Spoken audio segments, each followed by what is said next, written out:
I'm in fact deeply honoured to be here. I was here 10 years ago at the 5th anniversary when I didn't know very much at all about ISSA, or indeed step by step, but my engagement, as you gather, has grown. What I want to do today, when I've sorted the technology out,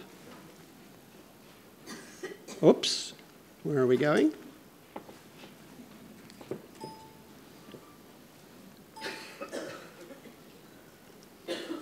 That's better.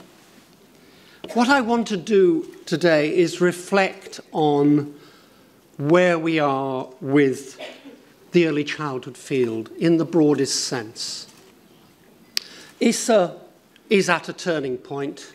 Step by step is at a turning point. This is an important anniversary, and we can always say that any year is a turning point because, of course, it is.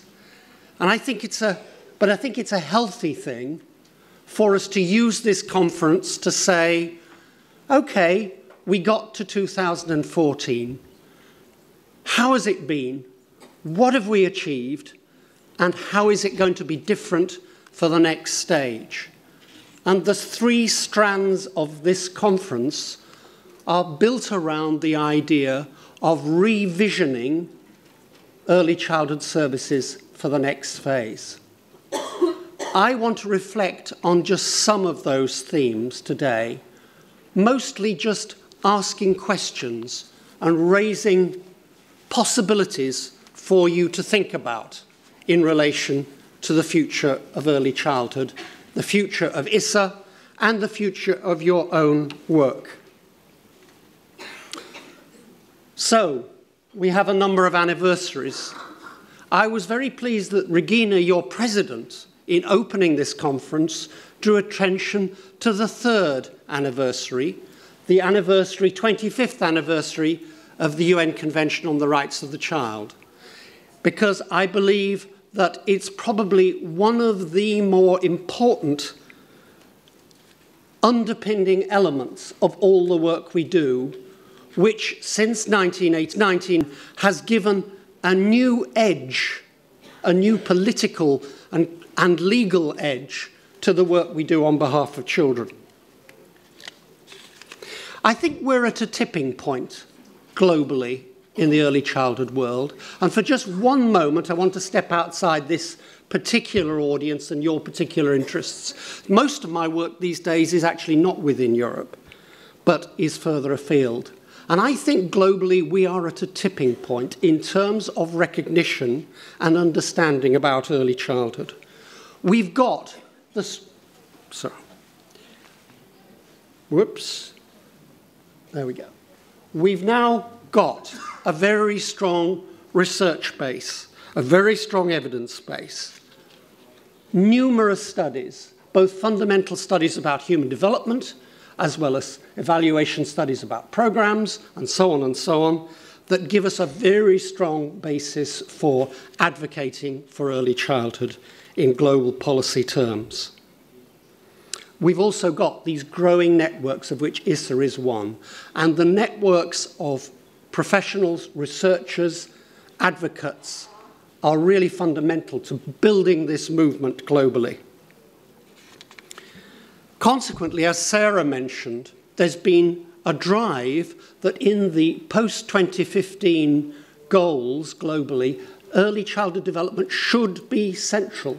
Now, it's interesting to reflect for a moment that the Millennium Development Goals that we're just coming to the end of, that ran from 2000 to 2015, the Millennium Development Goals do not directly connect to children, to young children. But actually, if you look at the Millennium Development Goals, they are all about young children. They just aren't expressed in that language. They're about, of course, infant mortality. They're about maternal health. They're about gender issues. They're about education. You can't go very far in articulating those goals without getting to questions about early childhood. And there's a strong movement to try to bring early childhood central to the post-2015 goals. And if that were to be achieved, or let's be honest, even if we just get a little step on the direction, What a huge advance that would be for the field of early childhood, which I began my involvement with about 40 years ago, when early childhood was a rather minority esoteric interest of a few advocates and practitioners and people who ran kindergartens and preschools, and it certainly didn't have centre stage in policy. Now we've moved a long way. The question is, how ambitious are we going to be? How ambitious are we for this field? How far are we willing to go in saying that really through the work that is done around young children, around parents, around families and communities, the world can be changed to a better place?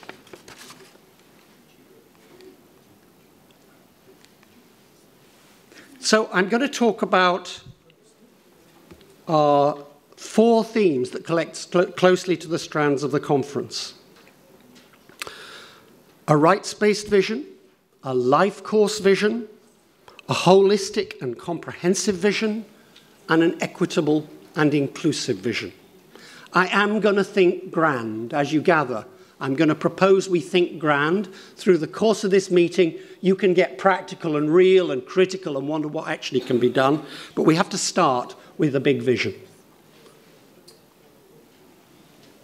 So I'm going to start by thinking about a rights-based vision. And I make no apologies putting rights up front. We are now in a phase where we have any number of different discourses around the young child to draw on. So we've got all the evidence from human development research, from neuroscience, about early childhood as a critical period. We've got all the evidence on how quality programs can make a difference. We've got all the evidence around how early childhood programs can increase social justice, equity, and inclusion. We've got all the work around empowering parents and communities that Step by Step has so featured on. And we've also got this other area I'm going to say a few more words about, which is about recognizing the power of early childhood programs in delivering on children's developmental potential, or in the language of economists, of investing in human capital. But I've put rights of the child at the center, because I do believe that respect for the rights of the child should be and needs to be the foundation principle for the way we work in this field. And I'll just take a short diversion to explain why I think the rights of the child should be central. All these other areas of thinking and evidence, I realize, as an aside, I'm in danger of neglecting this half of the room. The way we're laid out means that I'm tending to turn this way. I do apologize. Forgive me, I'll do my best. I'm also tied to the microphone. Otherwise, I believe you like a true professor. I'd be walking up and down, but I have to stay by the microphone.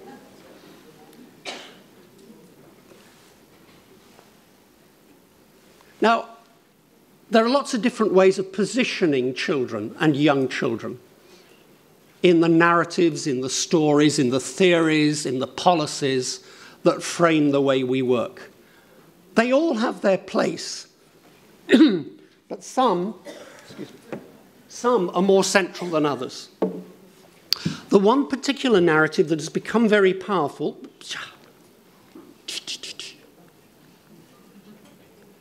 going the wrong way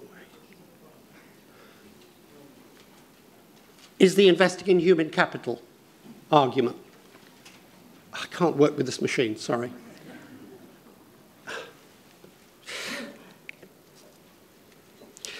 And it has been very influential. And after all, if you or I are confronted with a president of a country or a minister of education, or even more a chancellor of the exchequer or the economics advisor to a country, and you're asked, can you explain to me while we go up this elevator, you know, the elevator story, can you explain to me from the ground floor to level 5 why early childhood matters? You're likely to draw on that argument, because that's what will hit the buttons for a minister.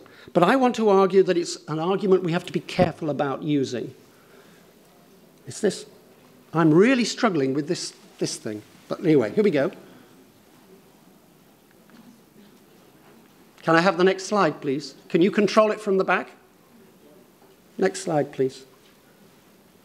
Okay. Many of you will know of the famous Nobel Prize-winning economist, James Heckman, who has done some really wonderful work. And I want to emphasize in all I'm about to say, I'm not myself critical of Heckman. It's about positioning this field of work. Has done wonderful work reinterpreting the evidence of the longitudinal outcomes from early childhood programs in economic analyses. And this is a quote from Heckman, where he says, "Why should society invest in young children? The traditional argument is fairness and social justice. There is another argument, economic efficiency. The gains from investment can be quantified, and they're large." And Heckman bases this argument on his analysis of evidence. That's where this chart comes from, to argue that the returns on early childhood programs are much greater in terms of productivity in the labour market later on in life than from later interventions. That's why up here is so high. Programs targeted toward the early years, the rate of return on investment, etc., and it declines down. Now, he's not made this chart up. This is based on data, and it's very powerful. But I do think we have to think about the implications of this approach. It has its place in any of our stories around early childhood, in the arguments we make for it, in the vision we have for it, but it must not be central. The reason is because investment cannot be, the investment potential, the human capital potential, cannot only be the reason for the work we do. Maybe at this point I'll quote from the Polish educator and doctor Janusz Korczak, who died in the Holocaust in 1942. He said, "Children are not the people of tomorrow, but people today." And that is the risk of so much of the discourse around early childhood that we probably use in making good arguments, but actually in our hearts we know isn't really the way forward. That we need to base what we do on a respect for the child now, on an understanding that children are not the people of tomorrow, but people today. So there are dangers of viewing early childhood programs in an instrumental way. Children aren't just developmental potential. Yes, they are developmental potential, but they're not just developmental potential. And in framing policies and programs, that should not be the priority concern.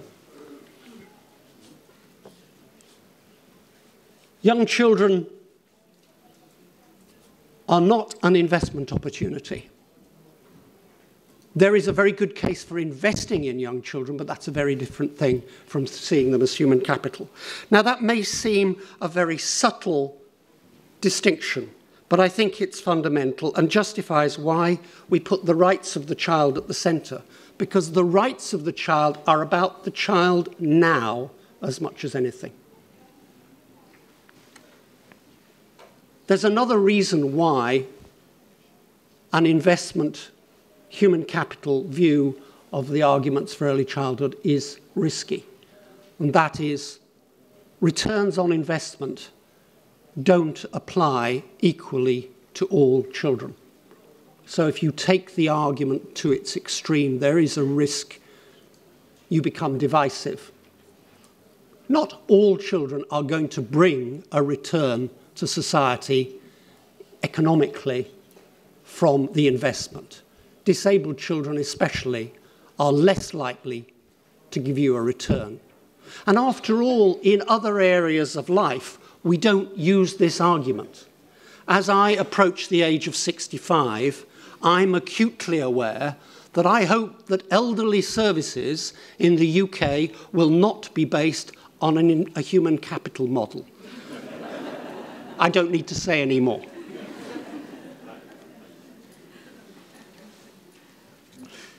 In framing what we do with a core respect for children's rights on the agenda, we have help.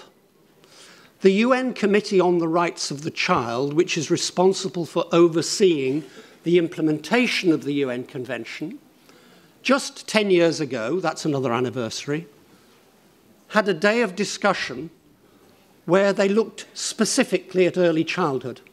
And they were worried because they noticed that in states' parties, as in governments reports to the UN Committee on Progress and Implementation, young children were being neglected. And as a result of that, the UN Committee prepared what they call a general comment. There is a whole series of these general comments linked to the UN Convention. General comment number 7, which was published in 2005, is specifically on rights in early childhood. I believe it's been used quite extensively as a tool for clarifying on how rights apply to young children. And I do believe it has, hopefully, a useful place in your work too. So in that document, the UN Committee reasserted that states parties have not given sufficient attention to young children as rights holders and to the laws, policies and programme required to realise their rights. The general comment, like the UN Convention, of course, covers all aspects of rights, but particularly significant is the way the general comment reasserts a shifting image of the child as an active participant. That children, including the very youngest children, should be respected as persons in their own right, as active members of families, communities and societies with their own concerns, interests and points of view. That's very relevant to what Step by Step is about and what ISSA is about. So when we think about the work of ISSA, it's not so much about children learning to be citizens in a democracy, but it's rather recognizing that children are citizens in a democracy and helping them learn through participating in that democracy.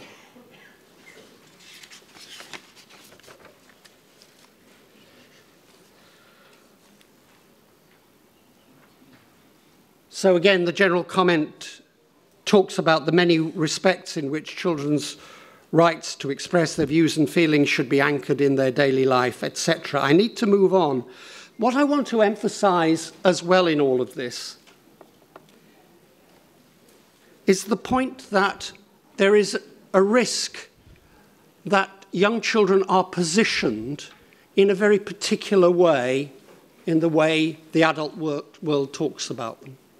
They're positioned as vulnerable, needy, need of protection, need of care, need of nurture, and that the adult world, the world of parents and carers and teachers and so on, is positioned as providing, as protecting, and so on. Now, very often that is the case, and I'm not pretending otherwise. But I think it's quite useful to shake up that stereotype image in a way which recognizes that children are also strong, children contribute, children have agency, children have views and feelings which they want to express, children themselves want to change the world. And I don't mean by that in a naive way they should be just allowed to change the world or allowed to make chaos in the nursery or whatever it is. But respecting their position as human beings, as young citizens, is important. Equally well, as recognizing the vulnerabilities and limitations of the adult world. Which, of course, is a dynamic in all practices, in all programs with children. It's a dynamic on a day-to-day basis. It's not just about individual differences between children, which go on top of ethnic differences, cultural differences, language differences, gender differences, and all the other things we're concerned about in inclusion. I'd want to extend the concept of inclusion to acknowledge minute by minute and hour by hour the dynamics of the relationship between what the children bring to an early childhood program and what the adults bring shifts. Let me move on to my second theme, a life course vision. So what is this field of early childhood? When I began, early childhood generally meant preschool, meant the period just before school, with a bit of concern about daycare for younger children in policy language, but mostly it was about preschool. The vision of early childhood has grown in terms of the age span that it covers.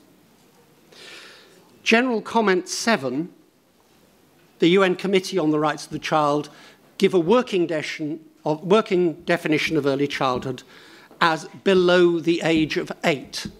So that's already a big span, right from around birth to 8 years old. That covers a huge field of young children's lives and parents' lives and program opportunities. From the tiniest infant through to the school child is encompassed in that definition. And there are numerous services and entry points for intervening in children's lives during that period. But arguably, the definition of early childhood needs to be more extended than that. There was a technical reason why the UN Committee did not, put it the other way. There was a technical reason why the UN Committee defined early childhood as below the age of 8. They didn't want to specify a start point for early childhood because it's a highly controversial issue for different member states of the UN around before birth period in terms of the rights of the infant. So they said under the age of 8 and left it open. But of course there are other advocacy movements and research movements that argue we've got to go a lot earlier than below the age of 8 into the period before the child is born as all relevant to thinking about early childhood. After all, in some ways, the birth event, though it's huge, is kind of arbitrary. It's kind of one important marker in the growth process that begins with conception. So is the early childhood field willing and ready to embrace a vision of early childhood that starts from conception? That doesn't mean, of course, that everybody should be trying to work on the whole area. It's that vision of development from conception onwards. There's so many opportunities within the first 1,000 days. I expect you're very familiar with this phrase, the first 1,000 days from conception to the second birthday, approximately 1,000 days, which is arguably the most critical period in the child's life. You could even take it further, you know. There is increasingly research. I'm looking at research which is talking about the critical period around the conception of the infant. That's a critical period affecting the mother-to-be. I'm thinking particularly in developing countries where the nutritional status, the amount of food available and the quality of food available to the mother before they conceive is being demonstrated to have a direct effect on fetal development. That is why I argue we should be thinking in a life course frame. And I note in passing that General Comment 7, in that General Comment, the UN Committee interprets the right to education as beginning at birth. for all children without discrimination of any kind. So we have there quite a good starting point for mapping out a vision of early childhood education for the full age span.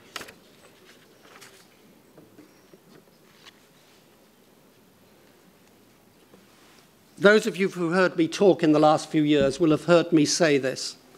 I think it's time the early childhood community grew up and asserted ourselves. Early childhood is not just this little phase of life before the important stuff happens at school. Early childhood, measured in terms of age span alone, is the first half of childhood. The first half of childhood.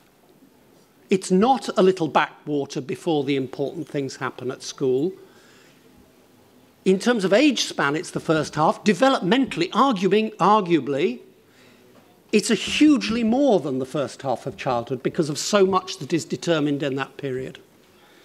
I think there's value in asserting that principle. I'm going to move on now to my third theme, which is one of the themes that is central to this conference, about a holistic and comprehensive vision. Being holistic is one of the signature characteristics of early childhood programs. Right from the pioneers, the idea of being holistic has been so important, in part as a reaction to the narrowing of children's development in school systems, which were so often built around very, very limited objectives for children's learning and development. So here's the ISSA pedagogical principles, elaborating on what we mean by that holistic principle at a program level. And then I put alongside another one just to show a similar example from Te Whariki in New Zealand. So what does it mean to be holistic? Actually, I think it's a huge challenge to be holistic. It's a word that comes very easily off the tongue, but is much more difficult to implement in practice.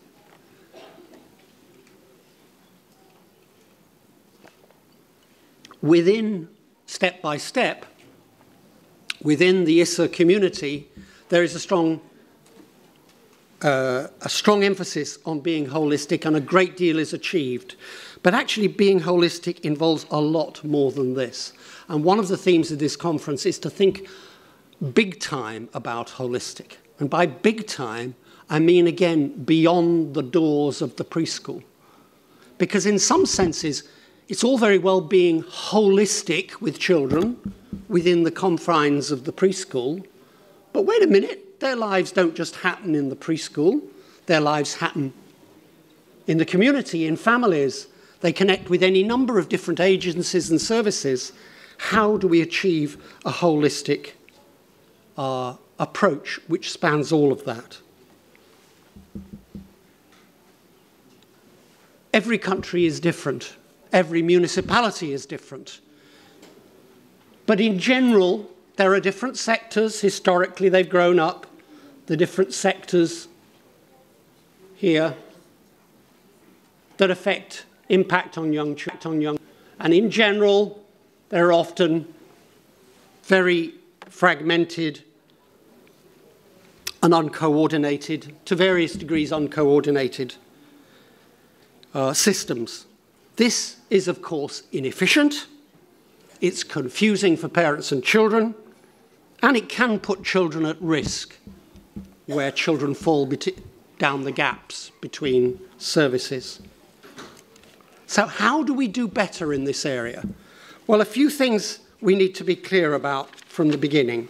First of all, this is not a new problem, nor is it unique to early childhood. Virtually every area of public services worries about how to be comprehensive and more integrated, how to be more joined up. When I first started work on early childhood policy It was with a Council of Europe project in the 1970s. And this issue was central then for Europe. And at that time, there'd been some quite interesting experiments. Of course, we'd already had Head Start in the USA, which was trying to do integrated programming. In Sweden, they had a single ministry responsible for the early childhood field. I remember well visiting in the UK a program called the Children's House up in Crewe in Cheshire, which had been established to try to bring services under one roof. And of course, it's not just Europe and the US. In India, the Integrated Child Development Services was introduced as way back to 1975. And the examples of attempts towards integration are very widespread. We've had Sure Start in the UK. We've got Hungary's version of Sure Start. So the question arises, how successful are these approaches? And what is the best way forward? Well, I'm not going to answer that in the few minutes I've got available, but I want to open up a few questions. Let me start by offering you, I know you can't read the detail, but just let me tell you what this is. This is a mapping of different services across different sectors across the full age span. It comes from Pierre Brito and colleagues, and Pierre is now the early childhood expert advisor in New York for UNICEF. But it's quite salutary because it shows you, even if you can't read the detail, just how many different things there are there, and how do you get them to fit together? Well, once again, there's a useful tool in the words of the general comment in saying the rights of the child can only be implemented in a holistic manner, and then the general comment lists all the sectors that need to be brought together. But the question is how to do it and how to think about a comprehensive approach or a more integrated approach or a more joined up approach. I've done a bit of work on this in the last few months for another activity. And I devised one evening, when I had a spare moment, I devised this step ladder of integration. I was quite pleased with it by the end of the evening. So at the bottom, you've got complete fragmentation as the bottom rung of the ladder. Then you've got sector-based services that are working reasonably effectively but with minimal connection. Then you've got more coordination in terms of roles, goals, and delivery. Then you've got sectoral collaboration, maybe via shared training schemes. Then you've got what I call partial integration via joint policies and combined services, maybe like Head Start or Sure Start, at different levels in administration. And then what you've got at the top, full integration. So by 10 o'clock in the evening, I was rather pleased with myself. But when I looked again in the morning, I thought, no, this is rubbish. This just is not the way to think about it. It's a start, but actually, of course, for a number of reasons, we've got to be a bit more sophisticated about the way we think about these things. First of all, there is a question mark in my mind about what the goal should be for comprehensive services. There is certainly a pressure and a movement towards greater integration. That means all coming under one ministry, or all housed within one building, or a common training, like the Scandinavians have the social pedagogue training system. Is that necessarily the best way forward? I'm not sure. I've just put it to you as a question. Some degrees of joined up is, of course, a good thing. But I think there are several reasons why full integration may be very difficult to achieve. First of all, we're not dealing with a ladder. That simply is no good. If I gave that to my professor, he should put a cross through it and say, no, think more sophisticated. We've got to think multidimensionally, because we've got to think at the level of policy and ministry organisation. We've got to think about finance and governance. We've got to think about professionalism and professional training. We've got to think about service delivery in terms of home visiting or centres. Actually, this is a huge thing, and one little chart won't deliver on it. Maybe by the end of the week you'll come up with a better one. I'll be pleased to give it 10 out of 10 if you do. There is another reason why we have to be a bit careful, which is, which is down at the bottom here. We don't want to, in our aims to achieve integration and comprehensiveness, we don't want to create a monolith. That, in a sense, goes right against the principles of open society. Where's the scope for innovation? Where's the scope for the NGO or the community leader, or even just the mum or the dad to say, I've got this little group going in my village and we're doing really great things? That's not going to be integrated very easily. But we want diversity, we want innovation, we want the technology to work. I'll get a spanner later and sort it out.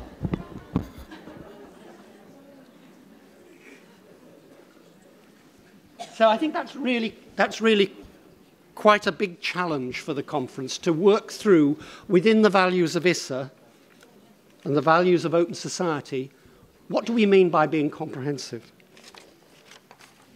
Finally, my fourth heading, an equitable and inclusive vision. You'll be glad to know I'm going to spend least time on this because two reasons. I've run out of time.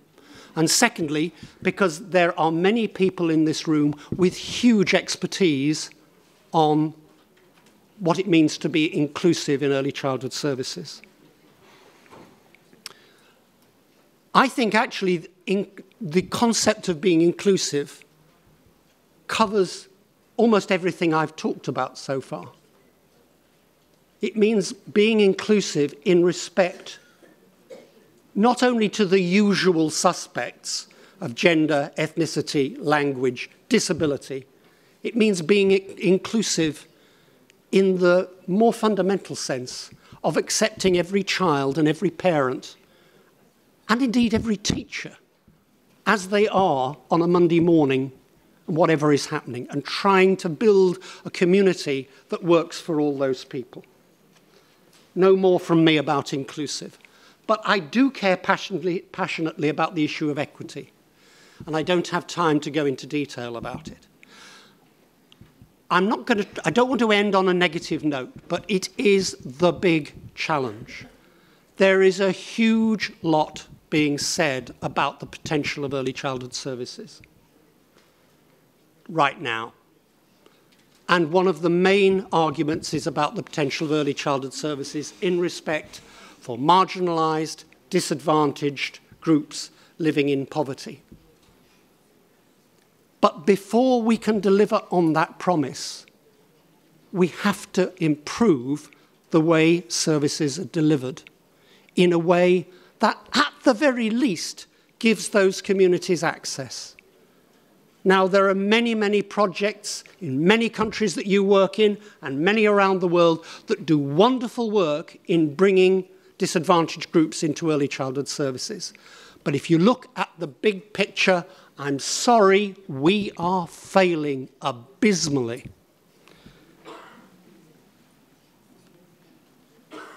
Let's just use the indicator of poverty. So this is taken from UNICEF data, it's global data. It's about the percentage of 3- and 4-year-olds attending preschool. So you can see the regional differences. Central and Eastern Europe, South Asia, East Asia, Caribbean, Sub-Saharan Africa, Middle East, and so on. But more significant for me is to look at the differentiated colours. It's because it's differentiated by income of the children's families. So what you see is that in almost every case, it's the most advantaged children that are most represented in preschool, the least advantaged children who are least represented, I can't do it, sorry, in preschool. That is a huge challenge for every country and every community.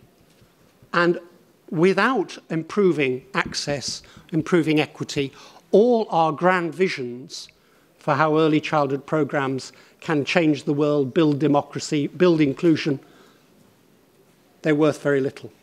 Now, I know that many people in this room would say, I'm not in a position to do very much, but we do have to advocate very strongly for a more positive, purposeful, targeted program development and service development on those groups. One particular area I'm not going to talk about because I'm out of time, that I'm very concerned about, is the growth of private for-profit sector, which is accounting for quite a lot of the services for the more privileged groups and quite a lot of poor families as well, especially in countries which have weak systems. This is a big problem to be addressed.